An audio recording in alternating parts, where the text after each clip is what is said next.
Hello friends, कैसे हैं आप सब लोग। आशा करता हूं कि आप सब लोग बहुत अच्छे होंगे, मस्त होंगे, स्वस्थ होंगे।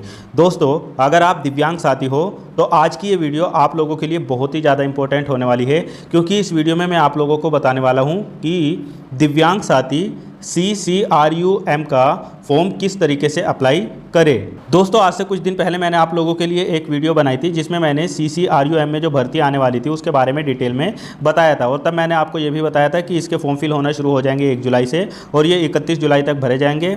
अगर आपके एप्लीकेशन में कोई गलती हो जाती है तो उसके लिए विंडो ओपन हो जाएगी 3 अगस्त को और आप 5 अगस्त तक उसमें सुधार कर सकते हो। CCRUM में जो भर्ती निकाली गई है वो ग्रुप A की भर्तियाँ हैं, ग्रुप B की भर्तियाँ हैं और इसके अलावा ग्रुप C की भी भर्तियां हैं। अगर आपने हाई स्कूल पास किया है या इंटर पास किया है या ग्रेजुएशन किया है या डी फार्मा वगैरह किया है या मेडिकल लाइन से कुछ भी किया है तो आप इनमें अप्लाई कर सकते हो। इन सब वैकेंसी के बारे में मैंने डिटेल में बता दिया है कि किन पोस्ट पर कौन दिव्यांग साथी एलिजिबल है और इसका सिलेबस वगैरह सब कुछ मैंने डिटेल वीडियो में बता दिया है। अगर आप मेरे चैनल पर नए हो और आपने CCRUM की डिटेल वीडियो नहीं देखी है तो इस वीडियो के डिस्क्रिप्शन में मैं लिंक दे दूंगा, उस पर क्लिक करके पहले आप वो देख लो और फिर अगर आपको फॉर्म भरना है, आप एलिजिबल हो तो आप इस वीडियो को देख के फॉर्म भर देना। दोस्तों, इसका फॉर्म भरने में बहुत सारे दिव्यांगजनों को दिक्कत हो रही है, इसलिए आप ज़्यादा से ज़्यादा दिव्यांगों तक इस वीडियो को शेयर ज़रूर कर देना। आप चैनल पर नए जुड़े हो तो चैनल को प्लीज़ सब्सक्राइब ज़रूर कर लेना और अगर ये वीडियो आपको पसंद आती है तो इसको लाइक भी ज़रूर कर देना। चलो अब हम देखते हैं कि CCRUM का फॉर्म किस तरीके से आपको अप्लाई करना है। मोबाइल से घर बैठे कहीं पर भी जाने की आपको कोई ज़रूरत नहीं है, आप अपने मोबाइल से ही फॉर्म भर सकते हो। मैं स्टेप बाय स्टेप सब कुछ यहाँ पर आपको समझा दूंगा।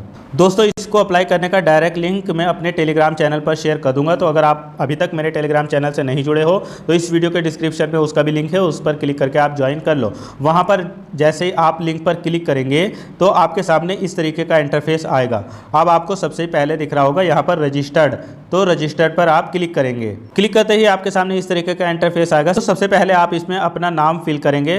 नाम इस तरीके से फिल करना जैसे आपकी 10th की मार्कशीट पर लिखा हुआ है, कोई भी गलती मत करना, ठीक है। अगर आपका मिडिल नेम या लास्ट नेम है तो ठीक है, वरना यहाँ पर बस आप अपना नेम फिल कर देंगे। इसके बाद में आप थोड़ा नीचे आएंगे, यहाँ पर अपने फादर्स का नेम फिल करेंगे बिल्कुल जैसे हाई स्कूल की मार्कशीट पर लिखा हुआ है और उसको कंफर्म कर देंगे। फिर अपनी मदर्स का नेम यहाँ पर फिल कर देंगे और उसको भी कंफर्म कर देंगे। इसके बाद में आप अपना जेंडर चूज करेंगे, आप मेल है, फीमेल है, ट्रांसजेंडर है या अदर कोई यहाँ पर चूज कर लेंगे अपने हिसाब से और उसको कंफर्म भी कर देंगे। फिर आप थोड़ा सा और नीचे आएंगे, यहाँ पर अपनी डेट ऑफ बर्थ फिल करेंगे। फिल करने के लिए आप यहाँ पर कैलेंडर पर क्लिक करके आराम से फिल कर सकते हो। देखो यहाँ पर इस तरीके से आ जाएगा, जो भी आपकी डेट ऑफ बर्थ है यहाँ पर आप यहाँ पर क्लिक करके आप अपनी डेट ऑफ बर्थ अच्छे से चूज़ कर लेंगे। फिर अपनी डेट ऑफ बर्थ को आप कंफर्म भी यहाँ पर कर देंगे।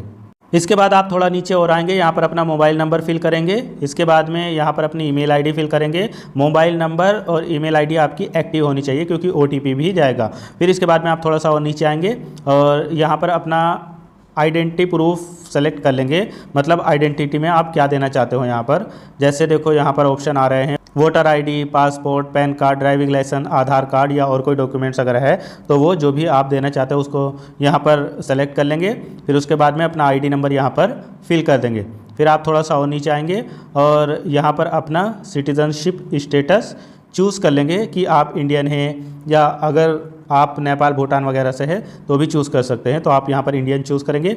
फिर इसके बाद में आप यहाँ पर एक पासवर्ड क्रिएट कर लेंगे। पासवर्ड ऐसा होना चाहिए जिसमें कैपिटल लेटर्स, लोअर लेटर्स और कोई नंबर, स्पेशल कैरेक्टर होना चाहिए। यहाँ पर बना लेंगे पासवर्ड और उसको कंफर्म भी कर देंगे। फिर इसके बाद में आप थोड़ा सा नीचे आएंगे, आपको यहाँ पर ये कैप्चा दिख रहा है, इस कैप्चा को यहाँ पर फिल करेंगे और फिल करने के बाद में यहाँ पर कंटिन्यू टू OTP वेरिफिकेशन पर क्लिक करेंगे। दोस्तों, वेरीफाई पर क्लिक करते ही आपके मोबाइल नंबर पर एक OTP जाएगा, उस OTP को यहाँ पर फिल करेंगे और आपकी ईमेल पर भी एक OTP जाएगा, उस OTP को यहाँ पर नीचे फिल करेंगे। जब आप OTP फिल करेंगे तो उसके सामने यहाँ पर ग्रीन में आएगा वेरीफाई, आप इस पर क्लिक कर देंगे तो वेरीफाई हो जाएगा। जब आपकी ईमेल और मोबाइल नंबर दोनों वेरीफाई हो जाएगा तो आप यहाँ पर कंप्लीट रजिस्ट्रेशन पर क्लिक करेंगे। दोस्तों, कंप्लीट रजिस्ट्रेशन पर क्लिक करते ही आपका रजिस्ट्रेशन नंबर इस तरीके से यहाँ पर आ जाएगा। अब आप प्रोसीड टू लॉगिन पर क्लिक करेंगे। अब देखो आपके सामने इस तरीके का इंटरफेस आएगा। यहाँ पर आप अपना रजिस्ट्रेशन नंबर जो अभी आपके मोबाइल पर आया है उसको यहाँ पर फिल करेंगे और जो आपने अभी पासवर्ड बनाया था उसको यहाँ पर फिल करेंगे और लॉगिन पर क्लिक कर देंगे। दोस्तों, लॉगिन पर क्लिक करते ही आपकी पूरी डिटेल यहाँ पर आ जाएगी जितनी भी आपने रजिस्ट्रेशन में फिल की थी। बस आप थोड़ा सा नीचे आएंगे, अब आपको यहाँ पर अपनी एडिशनल डिटेल बतानी है। सबसे पहले आप अपना रिलीजन चूज़ करेंगे, आप हिंदू, मुस्लिम या क्रिश्चियन, सिख, बुद्धिस्ट, जैन या अदर जो भी है वो यहाँ पर सेलेक्ट कर लेंगे अपने हिसाब से। फिर इसके बाद में अगर आप माइनॉरिटी है तो आप यहाँ पर बता देंगे आप मुस्लिम हैं, क्रिश्चियन है, सिख है, जो भी है, वरना तो नॉट एप्लीकेबल कर देंगे। फिर आप अपनी यहाँ पर कैटेगरी बताएंगे, आप यूआर है, ओबीसी एनसीएल है, या एससी एसटी या ईडब्ल्यूएस जो भी है वो अपने हिसाब से यहाँ पर सेलेक्ट कर लेंगे। और फिर मैरिटल स्टेटस बता देंगे, आप सिंगल, मैरिड, डाइवर्सी, विडो या जुडिशियली सेपरेटेड है, अपने हिसाब से यहाँ पर आप ये भी सेलेक्ट कर लेंगे। फिर इसके बाद में आप थोड़ा सा नीचे आएंगे, यहाँ पर आप अगर जम्मू कश्मीर से बिलोंग करते हैं तो यहाँ पर यस करेंगे, वरना इसको नो रहने देंगे। अब दोस्तों आपके सामने सबसे इंपॉर्टेंट ऑप्शन यहाँ पर आता है आपकी डिसेबिलिटी चूज़ करने का। देखो, अगर आप नॉन दिव्यांग हो तो आप यहाँ पर नो चूज़ करेंगे, और अगर आप 40% से कम वाले भी दिव्यांग हो तो आप भी यहाँ पर नो का ऑप्शन ही चूज़ करेंगे। लेकिन अगर आप ऐसे दिव्यांग साथी हो जिनकी डिसेबिलिटी 40% या उससे ज़्यादा है तो आप यहाँ पर यस का ऑप्शन चूज़ करेंगे। ठीक है, अगर आप एक्स सर्विसमैन हैं तो यस करेंगे, वरना अगला ऑप्शन ये नो कर देंगे। अगर आप स्पोर्ट्स पर्सन हैं तो यस करेंगे, वरना इसको भी नो कर देंगे। अगर आप डिपार्टमेंटल कैंडिडेट है तो आप यस करेंगे, वरना इसको भी नो करेंगे। फिर आप थोड़ा सा नीचे आएंगे, आप अपनी डिसेबिलिटी बताएंगे, किस टाइप की आपकी डिसेबिलिटी है, यहाँ पर क्लिक करेंगे। अब आप यहाँ पर बताएंगे ब्लाइंड है, लो विज़न है, डेफ है, एचएच है, या एलडी मतलब लोकोमोटर डिसेबल्ड है, या सीपी, एलसी, डीडब्ल्यू, एएवी, या एमडीवाई, या ओए, ओएल, बीएल, ओएल, एसडीएसआई जो भी है वो यहाँ पर सेलेक्ट कर लेंगे। अगर आप लोकोमोटर डिसेबिलिटी में आते हैं और यहाँ पर आपकी सब कैटेगरी नहीं दिख रही है तो आप यहाँ पर लोकोमोटर डिसेबिलिटी चूज़ कर लेंगे, या आप अगर बीएल है तो बीएल चूज़ कर लेंगे, ओए है या ओएल है या एलसीडीडब्ल्यू जो भी है वो आप अपने हिसाब से यहाँ पर चूज़ कर लेंगे। अगर ब्लाइंड, डेफ, एचएच जो भी है वो यहाँ पर सेलेक्ट कर लेंगे। अगला ऑप्शन है आपकी दिव्यांगता का परसेंटेज कितना है, मतलब आपका डिसेबिलिटी सर्टिफिकेट कितने % का बना है वो यहाँ पर फिल कर देंगे। फिर इसके बाद में अगर आपको राइटिंग में डिफ़िकल्टी है, आपको स्क्राइब वगैरह की ज़रूरत है, मतलब आपके हाथ से लिखने में दिक्कत होती है, बोथ आर्म या एक हाथ से भी लिखने में दिक्कत होती है, तो आप यहाँ पर यस करेंगे, वरना अगर नहीं कोई दिक्कत है तो इसको नो कर देंगे। अगर आपको स्क्राइब की आवश्यकता है तो आप यहाँ पर यस करेंगे, वरना इसको भी नो कर देंगे। अगर आपको एक्स्ट्रा टाइम की ज़रूरत है तो आप यहाँ पर यस करेंगे, वरना इसको भी नो कर देंगे। इतना सब कुछ अच्छे से फिल करने के बाद में दोस्तों आप यहाँ पर सेव एंड कंटिन्यू पर क्लिक करेंगे। दोस्तों सेव एंड कंटिन्यू पर क्लिक करते ही आपके सामने अगला स्टेप आ जाएगा। अब आपको यहाँ पर अपना परमानेंट एड्रेस फिल करना है, जो भी आपका परमानेंट एड्रेस है, अपने हाउस, फ्लैट नंबर या स्ट्रीट लेट नंबर, अपना विलेज, गांव जो भी है, पोस्ट ऑफिस, सिटी, टाउन, और इसके अलावा डिस्ट्रिक्ट, और फिर अपने यहाँ का पिन कोड, फिर अपना स्टेट भी यहाँ पर चूज़ कर लेंगे, और अपनी कंट्री तो इंडिया यहाँ पर रहेगी ही। फिर इसके बाद में अगर आपका परमानेंट और करेस्पॉन्डेंट एड्रेस सेम है तो आप यहाँ पर चेक बॉक्स पर क्लिक कर देंगे। अगर आपका परमानेंट अलग है और करेस्पॉन्डेंट एड्रेस अलग है तो आप यहाँ पर अपना दूसरा एड्रेस भी लिख सकते हो। इतना सब कुछ अच्छे से फिल करने के बाद में आप यहाँ पर सेव एंड कंटिन्यू पर क्लिक कर देंगे। दोस्तों नेक्स्ट पर क्लिक करते ही अब आपको अपना फ़ोटो, सिग्नेचर और इसके अलावा आधार कार्ड या जो भी आईडी प्रूफ आपने लगाया है, चूज़ किया था पीछे, और इसके अलावा अपना सपोर्टिंग सर्टिफिकेट, जैसे अगर आप दिव्यांगजन हैं तो अपना दिव्यांग सर्टिफिकेट, या अगर आपने स्पोर्ट्स वगैरह चूज़ किया है तो स्पोर्ट्स सर्टिफिकेट वगैरह यहाँ पर अपलोड करना है। अपलोड करने के लिए सबसे पहले आप अपना फ़ोटो अपलोड करेंगे।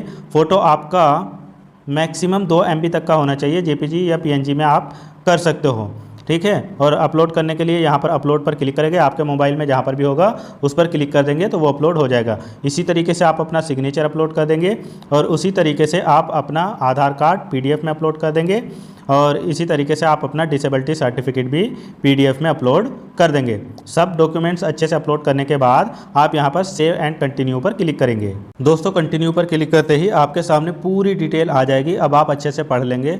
अगर सब कुछ बिल्कुल सही है तो यहाँ पर सबमिट बेसिक डिटेल्स पर क्लिक करेंगे। आपके सामने इस तरीके से पॉपअप आएगा, आप यस सबमिट पर क्लिक कर देंगे। अब दोस्तों सबमिट पर क्लिक करते ही आपके सामने इस तरीके का इंटरफेस आएगा। अब आपको जिस पोस्ट के लिए भी अप्लाई करना है, ग्रुप ए या ग्रुप बी या ग्रुप सी, मतलब जौन सी पोस्ट के लिए भी अप्लाई करना है आपको, आप यहाँ पर देख सकते हो। जैसे फार्मासिस्ट के लिए अप्लाई करना है तो अप्लाई नाउ पर क्लिक कर देंगे। सोशल वर्कर या रेडियोग्राफर या कंपाउंडर या स्टेनो या UDC या LDC या इसके अलावा मल्टीटास्किंग, जिसके लिए भी अप्लाई करना है उसी के नीचे अप्लाई नाउ का बटन दिया हुआ है, उस पर आप क्लिक कर देंगे अपने हिसाब से। फॉर्म भरने से पहले आप डिटेल वीडियो ज़रूर देख लेना। आपको जिस पोस्ट के लिए भी अप्लाई करना है उसी पोस्ट के लिए आप यहाँ पर अप्लाई नाउ पर क्लिक करेंगे। दोस्तों, जिस पोस्ट के लिए भी आप अप्लाई करेंगे उस पर अप्लाई नाउ पर क्लिक करते ही आपके सामने इस तरीके से इंटरफेस आएगा। उसमें जो क्वालिफिकेशन मांगी गई है वो भी यहाँ पर दिखा देगा। फिर आप थोड़ा सा नीचे आएंगे। अब आपसे जो भी क्वालिफिकेशन मांगी गई है उसको अपने हिसाब से यहाँ पर फिल करेंगे। जैसे LDC के लिए 12th मांगा गया है, तो यहाँ पर आपने 12th या सीनियर सेकेंडरी जो भी किया है, HSC या इंटरमीडिएट जो भी किया है वो अपने हिसाब से यहाँ पर सेलेक्ट कर लेंगे। फिर यहाँ पर स्पेशलाइजेशन या सब्जेक्ट जो भी रहा आपका, आपने आर्ट साइड से, साइंस साइड से, कॉमर्स या वोकेशनल या अदर कोई भी जो भी किया है वो यहाँ पर सेलेक्ट कर लेंगे।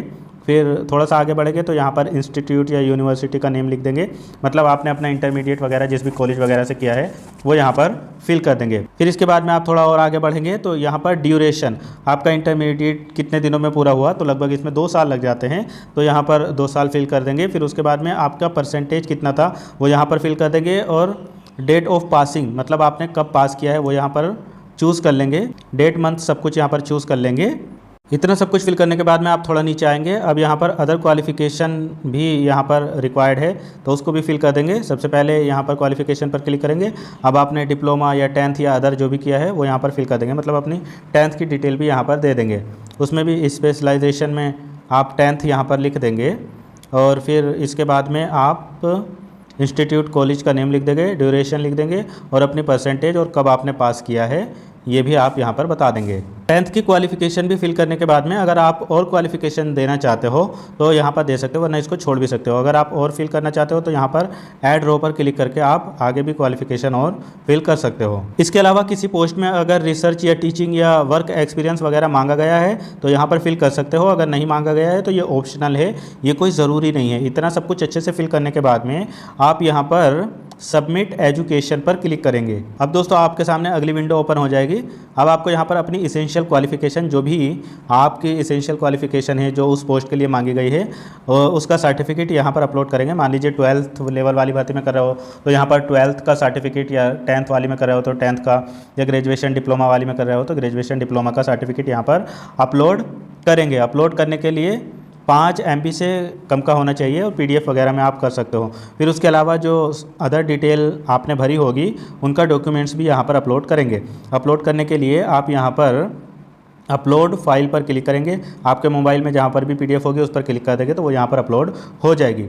सब कुछ अच्छे से अपलोड करने के बाद में आप यहाँ पर सबमिट डॉक्यूमेंट्स पर क्लिक करेंगे। दोस्तों, सबमिट डॉक्यूमेंट्स पर क्लिक करते ही आपकी पूरी डिटेल आपके सामने आ जाएगी। आप एक बार अच्छे से पढ़ लोगे, उसके बाद में यहाँ पर सबमिट फॉर्म पर क्लिक करेंगे। अब दोस्तों आपका फॉर्म जो है वो सबमिट हो गया है, लेकिन अभी ये फाइनल सबमिट नहीं हुआ है।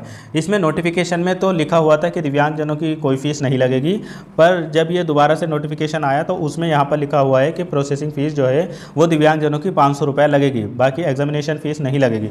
नॉन दिव्यांगों की ग्रुप C में 800 रुपये फ़ीस है, और दिव्यांगजनों की यहाँ पर 500 रुपये फ़ीस लग रही है। तो दोस्तों आपको 500 रुपये अपनी फ़ीस यहाँ पर कटवानी होगी, तभी आपका फॉर्म जो है कंप्लीट माना जाएगा।